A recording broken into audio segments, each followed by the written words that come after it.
Let's dry up all these tears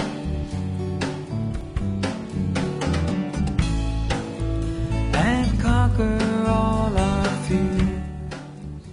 I don't even quite remember how it came up, but at one point we were talking and it was sort of jokingly said, well, if only Laurelle and Thomas could get married, the whole thing would be taken care of. And I actually said, well, I'd be willing to do that.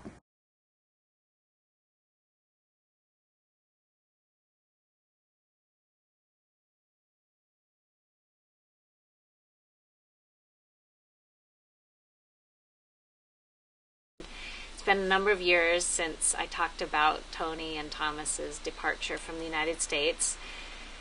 Since then, I have had a lot of changes in my life. At the time that I was considering marrying Thomas, Frank and I had split up, and from my point of view, it was going to be permanent. It didn't sound like it was going to be something that would resume, but it ended up resuming. We picked up our relationship and pretty much committed ourselves to each other, and actually within a few months of Tony and Thomas's departure from San Diego, Frank and I took a trip to the Northwest, where I'm from, and kind of part of an extended search for a new place to live, we discovered the Methow Valley and decided that it was the perfect community for us and the perfect part of the world to make a life for ourselves. It's a gorgeous place. We bought a little house. We've got some land, and I've got a garden finally. After years and years of gardening in other people's places and feeling like I was putting a lot of work into other people's land and having to move, I finally have my own space, and my garden space is kind of like my extra bedroom because we have a very small house. So where in the summertime, Frank always says if he needs to find me, he knows where to look. I'm out in the garden working. So I'm really happy here and pursuing a lot of dreams that I've had for most of my adult life, and living happily with Frank. He and I have managed to figure out a way to be together and be happy, and we're a very committed couple. That definitely would not have happened if I had married Thomas. I imagined at the time when we were talking about it in 2002, that if Thomas and I had gotten married, we would have left the state of California and probably moved to another community where we didn't know anybody and just started fresh as if we were a couple. And then there would be this Tony person hanging out, and I'm not quite sure how that would have worked out, but I kind of saw us maybe moving to, I don't know where we would have moved to, New Orleans or something, and just started a new life. And that would have had, any number of future outcomes. And truthfully, I guess I'm the kind of person who's not attached to a certain outcome in my life. So I can imagine a lot of different futures for myself, and it would have been okay to have a different life. I mean, life's kind of an adventure anyway, so it makes me sad to think that I wouldn't have had Frank in my life and that I wouldn't have moved here, but at the same time, it just would have been different.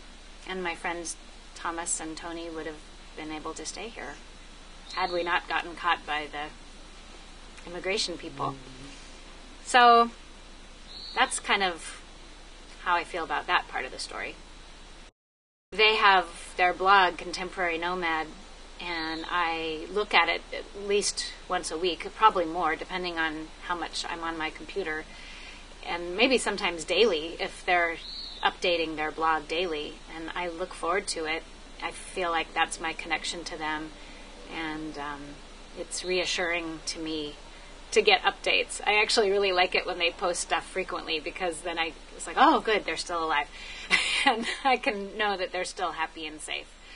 And I look at it often and sort of travel vicariously through them. I haven't been able to visit them overseas yet, but I do intend to, and wherever they are, I expect it'll be Asia here in the next couple years. I hope to go and see them wherever they are. Thomas and Tony are, I know that I will always consider them some of my best friends, and they are dear to me. And, oh God.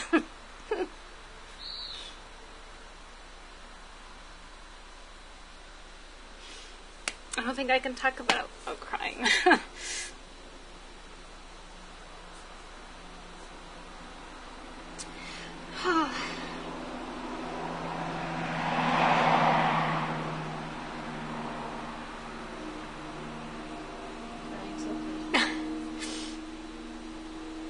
So, I just miss them. And I want them to be in my life. Right now, it's only through very long-distance communication, and we're really lucky that we have computers and blogs and Skype and telephones and things that we can use to communicate, but, it's just not the same. When I got to see them last summer in San Diego, it was so precious, and it was so reassuring to reconnect with them and just feel like everything's the same. We're the same people. We still love each other, and we haven't changed as individuals. But of course, we're getting older, and time marches on. But whatever. We'll probably be old people together someday, I hope.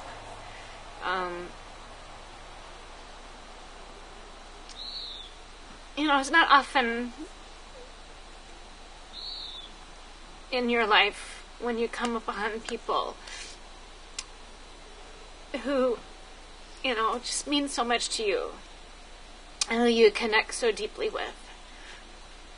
And I do with them.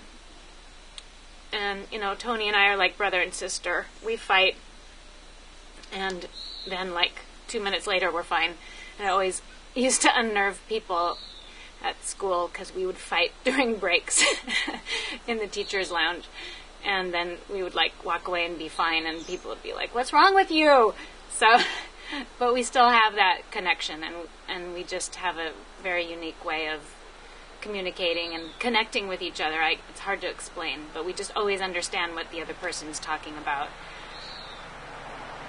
And for Thomas, I really wish that he had a place where he could nest. I know that that's what he wants. He and I are very much alike in that way. We want to have a garden. We want to have a home. We want to have a place where we can cook and make a little nest for ourselves. And I really hope that he gets to have that someday, because it's important. It's deeply important. And I knew that I wanted that for myself. And if Thomas feels it as strongly as I do, then he should have an opportunity to have that as well. I'm glad for them that they're able to travel. They're obviously having a marvelous time. I envy them that. I'm glad that they're able to support themselves while they do it. But it's not permanent. It can't be permanent. They can't want it to be permanent. They've been doing it for a number of years now, and it's got to be tiring, and probably it's taxing. I imagine it's taking something out of them to be on the move all the time. So there doesn't seem to be a solution in sight. The U.S. government isn't changing its policies. I just want them to have options.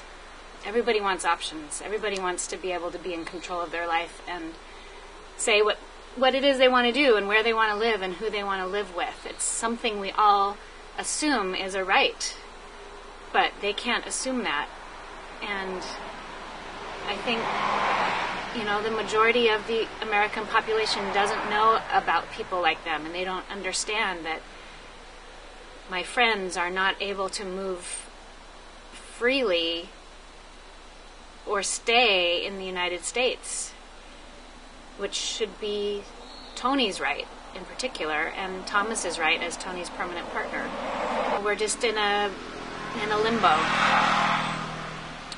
We're in a limbo, and I'm not going to feel settled until they're settled. I talk about them all the time to everybody I meet. And, everybody who's known me for any time at all has heard me mention them and talk about their blog and talk about what they're doing and talk about the film that Lisa's made. And I just hope the word gets out there enough to the right people so that something will change for their lives.